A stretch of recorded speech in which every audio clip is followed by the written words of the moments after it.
గత 5 ఏళ్లు రాష్ట్రంలో విధ్వంసం సృష్టించిన వైసీపీ ఇప్పుడు రప్పారప్పా అంటూ బెదిరింపులకు దిగుతోందని మంత్రి కొలుసు పార్థసారథి ఆగ్రహం వ్యక్తం చేశారు. ఇలాంటి చిల్లర రాజకీయాలు చేస్తే ప్రజలు తరిమి కొడతారని జగన్ కి మాజీ మంత్రి దేవినేని ఉమా స్ట్రాంగ్ వార్నింగ్ ఇచ్చారు. జగన్ విధానాల్ని ప్రజలందరూ గమనిస్తున్నారని, ఇలానే ఉంటే 11 సీట్ల నుంచి 1కి పడిపోవడం ఖాయమని మంత్రి కొల్లు రవీంద్ర అన్నారు. ప్రభుత్వ డబ్బుతో జీతాలు తీసుకుంటూ అసెంబ్లీ సమావేశాలకు రాకుండా పారిపోయిన వైసీపీ ఎమ్మెల్యేలు కూటమి ప్రభుత్వాన్ని విమర్శించడాన్ని మంత్రి బీసీ జనార్దన్ రెడ్డి తప్పుపట్టారు. మీరు చేసిన అవకతవకలు కానివ్వండి, మీరు చేసిన తప్పులు కానివ్వండి, మీలో మీకే భయాన్ని సృష్టిస్తుంది తప్పితే ఈ పార్టీ ఈ కూటమి ప్రభుత్వం ఎక్కడ కూడా కక్ష సాధించాలనే లక్ష్యంతో పనిచేయట్లేదు. మా లక్ష్యం వల్ల ఒకటి ఇందాక చెప్పినట్టు ఉద్యోగాల కల్పన, రైతులకి ఒక మంచి భవిష్యత్తు ఏర్పాటు చేయడం, సాగు కోసం, అదేవిధంగా రాష్ట్రంలో ప్రశాంత వాతావరణం, రాష్ట్రాన్ని అన్ని రంగాల్లో అభివృద్ధి చేయడం లక్ష్యంగానే పనిచేస్తామని చెప్పేసి మనం చేస్తున్నాం.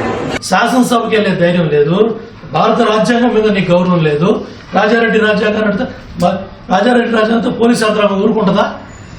చట్టపరంగా చర్యలు తీసుకుంటుంది. వాటి పిచ్చి ప్రారంభంలో పిచ్చి మాటలు, కలబొల్లి ఏడుపులు, పేలాలు ఎదుర్కొనే కార్యక్రమాలు మానే జగన్మోహన్ రెడ్డి. ప్లస్ ఉద్యోగాలు వస్తాయి, ఉద్యోగాలు ఉండవు.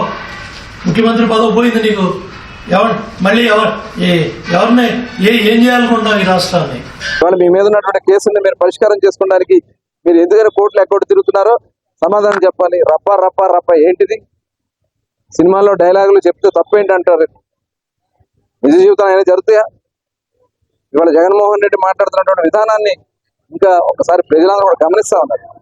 రాబోయే కాలంలో 11 ఒకటి కూడా అవదని, ఒకటి కూడా మిగలదు.